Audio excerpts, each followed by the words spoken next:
Welcome, citizen, to another Starcraft Nation broadcast. I'm your host, Vinner Roddy, and we're going to see the second CSL matchup in between University of California at Riverside and University of Alberta. Now, what do we have playing right here? We have Jiyan, which I believe is the team captain for University of California Riverside, going up against our buddy tQdrone is University of Alberta. Now, tQdrone, of course, in red.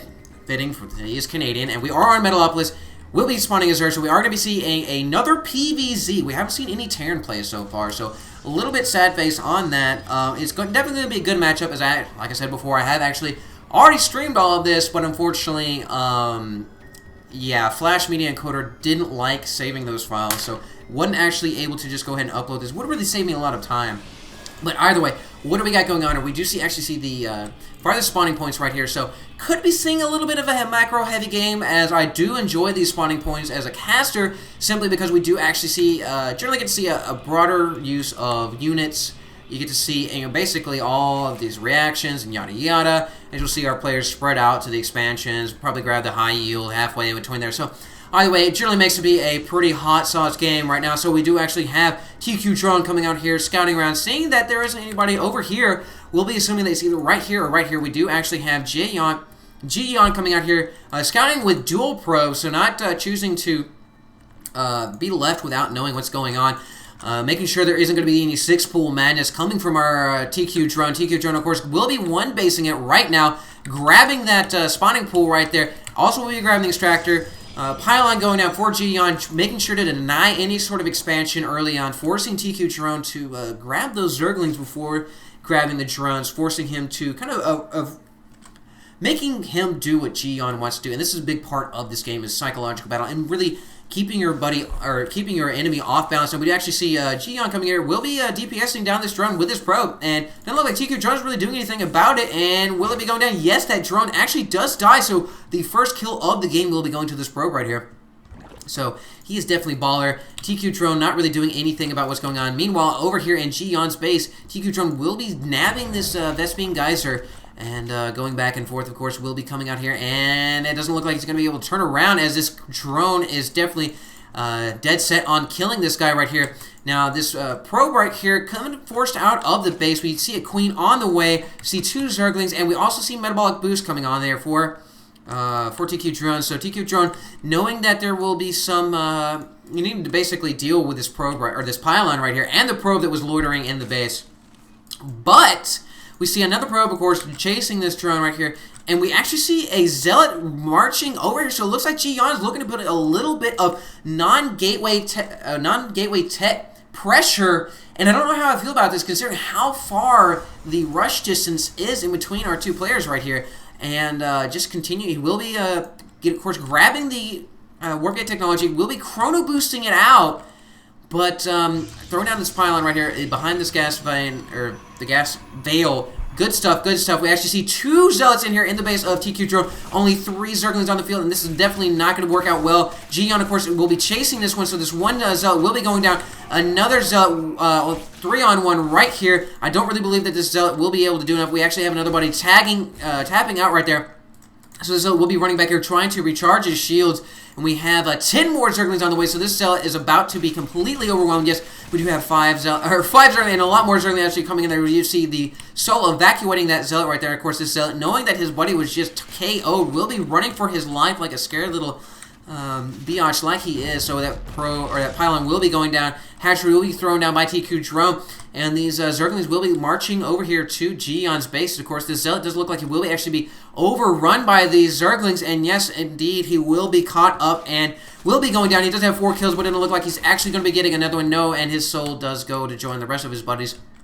So right now, it does look like tQdrone has actually flipped the pressure on Jiyan, and Jiyan has Zerglings at the gate right now. He does have 2 zealots, and in this particular deployment, he can handle this, but if the Zerglings just kind of sit here and chew on this gateway, it could be a lot of Jiyan could be in a lot of danger, as there are a lot of Zerglings on the field. Of course, tQdrone not actually building anything else right now, as we see him not building any militaristic units. We see lair tech and more drones coming out here. So as he's applying the pressure, we do actually see a stalker coming in here, as his gateway shields are totally getting stripped away. But of course, the stalker would have been more than enough to DPS these guys down. There would have been enough Zerglings left over to do anything. Now, we do have a Stargate here, so Jiyan's flipping the switch here from early pressure. We'll be moving into air tech, chrono boosting out this Phoenix, so it does look like this Overlord's life has been forfeit, and it will be dispatched here shortly.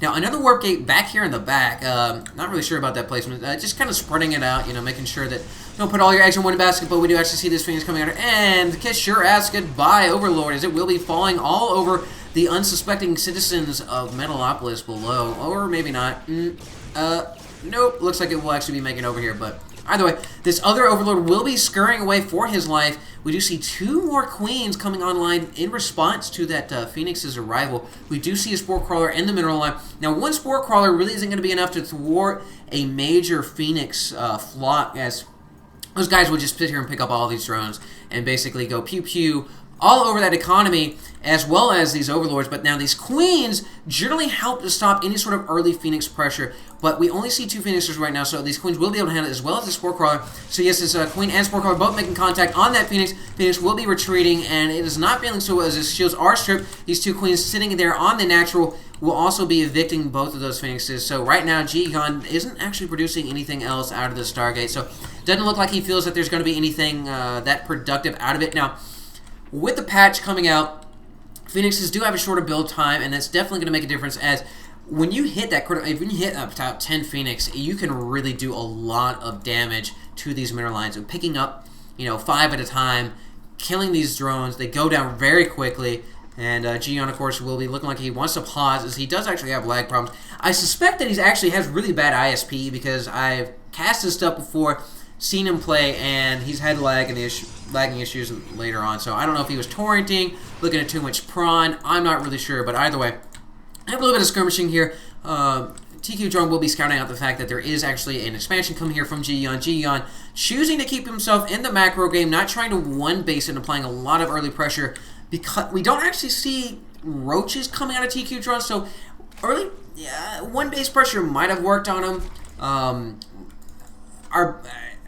This Hydra Stin, though, says otherwise, as Jiyan was able to scout out the fact that this Hydra Stin was there, and Hydra's just crap all over gateway units, so also, and Phoenixes as well, so Phoenix, of course, seeing what's going on, making sure that the Zealots are there, or Zealots, those are not Zealots, those Zerglings, and those Zerglings do look like they will be going down, and yes, that one Zergling thinking about going away, but actually got split in half right there by that plasma blade of that Zealot. So right now, things are kind of quieting down. Everybody deciding to go ahead and step on the macro gas right now. We do have a Spire coming online. We have 9, 10 Hydras coming online, as well as a Roach Warren. So it does look like tQdrone will be going for a Roach Hydraless build, effective against gateway units. I don't know.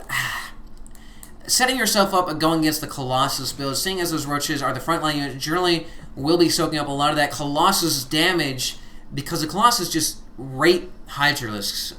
It's really unfortunate if actually how ineffective Hydralisks can be against the Colossus. If you do have a sufficient number of gateway units sitting at the feet of the Colossi, and of course Colossi are very vulnerable if left open and undefended. So right now, tQdrone really doing a lot of creep spreading right here. This is very crucial for a Zerg player. Battlefield awareness. I mean, I gotta look at this. Look, I mean, how much he gets to see without actually having any use right there. Versus Jiyan, he only gets to see this little bit right here. But as a Zerg player, you can see all of this. Of course, he does have the 2 Zelnaga Towers to augment these basically cancer eyes right there. So, leaning back here, let's go take a look at the